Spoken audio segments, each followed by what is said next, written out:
itong mga katawan ko, Jill. Jill. Ipatayin mo ang taba na yan sa trabaho.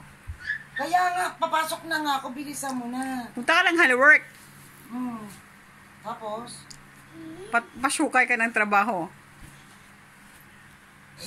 Bigla ako nagkasakit. Papasok na sana ako. Tatanungin ako na ako. Nakahanap ko rin ng trabaho kasi may kotse ko. Ano sila? Hoy. Naligo naman ako kagabi. Hindi, okay lang yan. Tapos di mamaya ang gabi na mauli na. Oo. Alayas na tayo! Alayas pa. Ang pagkain, nakita ko. Sara, Amy, makaroon, no? Alayas tayo! Masarap yung ice cream dito.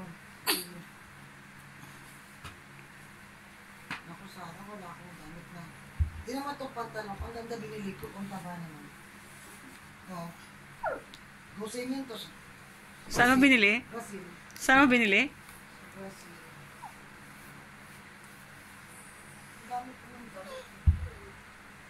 May ito